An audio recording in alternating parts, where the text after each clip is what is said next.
শ্রীমদ্ ভাগবত গীতা একমাত্র এমন এক গ্রন্থ যা মানুষকে ঠিকভাবে জীবনযাপন করার পথ দেখায়। গীতা আমাদের জীবন, ধর্ম, কর্ম ও প্রেমের গভীর শিক্ষায় শিক্ষিত করে। শ্রীমদ্ ভাগবত গীতার জ্ঞান শুধু এই মানব জীবনের জন্য নয়, মৃত্যুর পরের জীবনকেও আলোকিত করে। গীতা একটি পরিপূর্ণ জীবন দর্শন এবং যে এর অনুসরণ করে সে সর্বোত্তম ব্যক্তি হয়ে ওঠে। গীতায় মোট 18টি অধ্যায় ও 700টি শ্লোক রয়েছে, যা সকলের পক্ষে পড়ে শেষ করা কিছুটা কঠিন। তাই আজকের এই বিশেষ কথোপকথনে আমরা গীতার 100টি গভীরতম বাণীর আলোচনা করব, যেগুলি শুনলেই আপনি শ্রীমদ্ ভাগবত গীতার প্রকৃত তাৎপর্য বুঝতে পারবেন। এই ভাবনাগুলিকে প্রতিদিন রাতে শোবার আগে শুনলে জীবনে এক নতুন আলোক প্রাপ্তি ঘটবে। ভগবান শ্রীকৃষ্ণ বলেন, ঠিক যেভাবে অন্ধকারে আলোর একটি প্রদীপ ঝলকে উঠে, সেই রকম সত্যেও আপনি আপন সৌন্দর্যে জ্বলজ্বল করে। তাই মানুষকে সব সময় সত্যের পথে চলা উচিত। মৃত্যু একটি অবধারিত সত্য, যা কখনো পরিবর্তনযোগ্য নয়। এই সৃষ্টির আদিকাল থেকেই জন্ম মৃত্যুর চক্র ঘুরে চলেছে। যেমন মানুষ পুরনো পোশাক ছেড়ে নতুন বস্ত্র পরিধান করে, ঠিক তেমন আত্মাও পুরনো জীর্ণ শরীর ত্যাগ করে নতুন শরীরে আবির্ভূত হয়।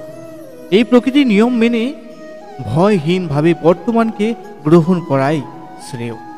যিনি জ্ঞানী তিনি না তো মৃত্যুকে নিয়ে শোক করেন, না নিয়ে উদ্বিগ্ন হন, কারণ তিনি জানেন যে মৃত্যু মানেই পুনর্জন্ম, আর জীবন মানেই একদিন মৃত্যু অবশ্যম্ভাবী। কর্মই সর্বোচ্চ ধর্ম। শ্রীকৃষ্ণ বলেন, মানুষ জন্মগ্রহণ করলে শুধুমাত্র কর্ম করার জন্য এবং কর্ম না করে কেউ থাকতে পারে না। তাই ফলাফল নিয়ে চিন্তা না করে শুধু নিজের কর্তব্য পালন করাই শ্রেষ্ঠ পথ। রাগ মানুষকে ধ্বংসের দিকে নিয়ে যায়। রাগে মন অস্থির হয় এবং ক্রোধে মানুষ কখনো কখনো নিজেরই ক্ষতি করে ফেলে। তাই যতই রাগ হোক না কেন, নিজেকে সংযত রাখতে চেষ্টা করুন, শেখা উচিত।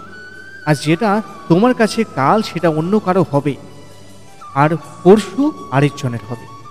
তুমি এসেছিলে খালি হাতে, আবারও ফিরে যাবে খালি হাতে। মন নিয়ন্ত্রণে রাখা সবচেয়ে প্রয়োজনীয় কাজ। মন মানুষের সবচেয়ে চঞ্চল অঙ্গ, বাতাসের মতোই অস্থির। এই মনেই মানুষকে কামনা বাসনার দিকেই টানে। সফলতা পেতে হলে মনকে নিজের আয়ত্তে আনতেই হবে। মন নিয়ন্ত্রণে রাখলে মনঃশক্তি একাগ্র হয়, কাজেও সাফল্য আসে। যে ব্যক্তি মন জয় করতে পেরেছে, সে চিন্তা, লালসা, মোহ সব কিছু থেকে মুক্ত হয়ে সহজেই তার লক্ষ্যে পৌঁছে যায়। আর যদি মনকে বশে না আনতে পারো, তবে সে মনই তোমার সবচেয়ে বড় শত্রু হয়ে দাঁড়াবে। সবসময় সন্দেহ করা মানুষ কখনো শান্তি পায় না। অতিরিক্ত সন্দেহে মানুষ অশান্ত হয় এবং মানুষ বিভ্রান্ত হয়ে নিজের সম্পর্কগুলিকেই ধ্বংস করে ফেলে। দেহের সৌন্দর্য মনকে আকর্ষণ করে বই, কিন্তু স্বভাবের সৌন্দর্য হৃদয়কে জয় করে। তাই মানুষের স্বভাব সবদাস নির্মল হওয়া উচিত। কে কি করছে, কেন করছে, কিভাবে করছে, এসব থেকে যতটা দূরে থাকা যায় ততটাই সুখে থাকবে।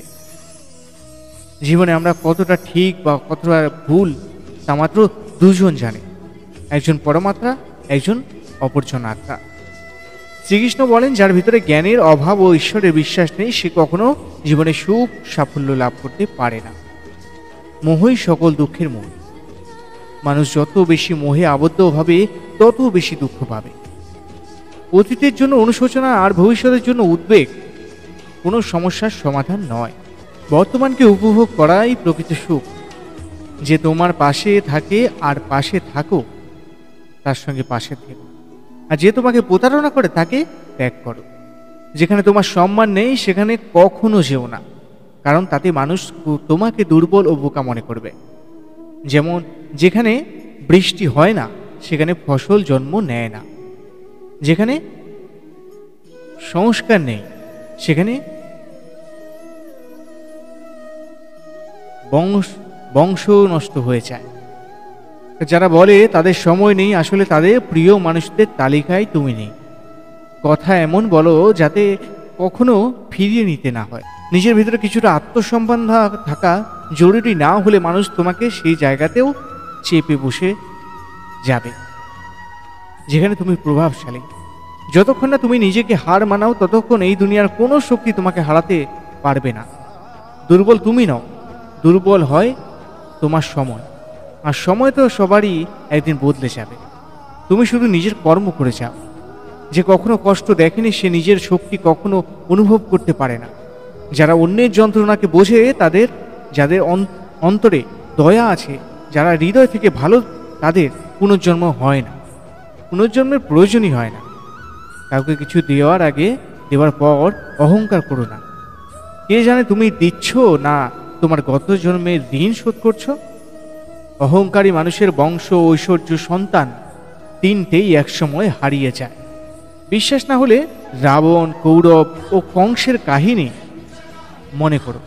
আর যদি কাউকে বিশ্বাস করতে হয় তবে তাহা হাঁক হৃদয় অহংকার ছাড়াই। কেননা গীতা শেখায় যা চিরন্তন তা আত্মা, যা সত্য তা ধর্ম, আর যা পথ দেখায় তা ঈশ্বর। তাই কারো কথায় নয়, তার কাজকর্মে মনোযোগ দাও। রাগের সময় একটু থেমে যাও, আর ভুলের সময় একটু নত হয়ে যাও। এই দুটো অভ্যাসের জীবনকে অনেক সহজ করে দেয়। ভগবান শ্রীকৃষ্ণ বলেন, যে মানুষ আমাকে সত্যভাবে চিনে ফেলে সে জন্ম মৃত্যু বন্ধন থেকে মুক্ত হয়ে যায়। যে ব্যক্তি শ্রীমদ্ ভাগবত গীতার পাঠ গ্রহণ করে ও তার নির্দেশে অনুসারে জীবনযাপন করে, তার সমস্ত পাপ কর্মের প্রভাব ধুয়ে যায়। যা তোমার ভাগ্যে আছে তা তোমার দিকেই ধাবিত হবে, আর যা তোমার ভাগ্যে নেই তা এসে পড়লেও সরে যাবে। যেমন বাতাসের ঝাপটা নৌকাকে দিকভ্রষ্ট করে, তেমনি মানুষের কামনা বাসনাগুলো তার বুদ্ধিকে বিভ্রান্ত করে। যে ব্যক্তি সুখ, দুঃখ, মান, অপমানের সমভাবে স্থির থাকতে পারে সে ব্যক্তি ভগবানের কাছে পরম প্রিয়। এই জগৎ আমারই সৃষ্টি, এই মায়া আমারই রূপ। আমি এই বিশ্বের সৃষ্টি করি, রক্ষা করি এবং আমি একদিনের বিলয় ঘটাই। আমি অতীত, বর্তমান ও ভবিষ্যতের সমস্ত প্রাণীকে জানি, কিন্তু বাস্তবতা হলো কেউ আমাকে সম্পূর্ণরূপে জানে না। বুদ্ধিমান মানুষ যখন সম্পর্ক টানতে ছেড়ে দেয় তখন বুঝতে হবে তার আত্মসম্মানে কোথাও আঘাত লেগেছে। ভালোবাসা সব সময় ক্ষমা চাইতে হয়, আর অহংকার সব সময় ক্ষমা শুনতে চায়। কর্মই তোমার পরিচয়, না হলে একটি নামের বহু মানুষ এই পৃথিবীতে আছে। ভালো কাজ করলেও মানুষ শুধু তোমার খারাপ দিকটাই মনে রাখবে। তাই কে কি বলছে তা নিয়ে কখনো মাথা ঘামিও না। যতটা সম্ভব চুপ থাকো, কারণ অধিকাংশ পাপ মানুষের জীব থেকেই জন্মায়। কাউকে ধোঁকা দেওয়া এক প্রকার ঋণ, যা একদিন অন্য কারো হাত থেকে ফিরে আসবে। একটি সুন্দর দৃষ্টি সেই যা নিজের ত্রুটি দেখে আর অন্যের গুণ খোঁজে। কখনো সেই মানুষকে বিশ্বাস করো না যারা সময়ের সঙ্গে সঙ্গে তাদের স্বভাব পাল্টে ফেলে। কখনো নিজের জীবন অন্য কারোর সঙ্গে তুলনা করো না। তুমি যেমন ঠিক তেমন শ্রেষ্ঠ। সবাইকে জীবনে পরিবর্তনের সুযোগ মেলে, কিন্তু সময় বদলানোর জন্য দ্বিতীয় জীবন পাওয়া যায় না। যা হবার তা হবেই, আর যা হবার নয় তা কিছুতেই হবে না। যার মনে এই বিশ্বাস স্থির হয়ে যায় তার কোনো কিছু নিয়ে উদ্বেগ থাকে না। ভালো উদ্দেশ্য নিয়ে কাজ করা কখনো বৃথা যায় না, তার ফল একদিন না একদিন ঠিকই আসে। জীবনে সবচেয়ে বড় ভুল হলো সেই ভুল যা থেকে কিছু শেখা যায় না। তুমি আজ যা করেছো তার ফল তুমি আগামীকাল পাবে, আর আজ যা তোমার কাছে তা তোমার পূর্বকর্মের ফল। যে ভক্তি ভরে আমরা সাধনা করে করে আমি তাকে সেই সব কিছু দিই যা তার নেই, এবং যা তার কিছু আছে তাও রক্ষা করি। কার সঙ্গে কখন এবং কতটুকু কথা বলতে হবে যদি তুমি এটা শিখে ফেলো, তবে বুঝে নিও তুমি জীবনকে অর্থপূর্ণ করে তুলেছ। কৃষ্ণ বলেন, জীবনে যদি সুযোগ পাও তবে কারো স্বার্থের সারথি হও। স্বার্থপর পদ্মায় যার হৃদয় ধর্মে পূর্ণ সে ধর্মের পরামর্শ দেয়, আর যার হৃদয় অধর্মে পূর্ণ সে অধর্মেরই পরামর্শ দেয়। মানুষ এই জন্য দুঃখী নয় যে সে ঈশ্বরে বিশ্বাস করে না, বরং সে ঈশ্বরের কথা না মেনে বলেই দুঃখী হয়। সঠিক সময় এলে প্রত্যেকেই পায়, কিন্তু সময়ের আগের চাহিদাই কষ্টের কারণ হয়ে দাঁড়ায়। যারা প্রথমকে অবহেলা করে তারা বোকার মতো কাজ করে, কারণ প্রথমেই এই বিশ্বের মূল ভিত্তি।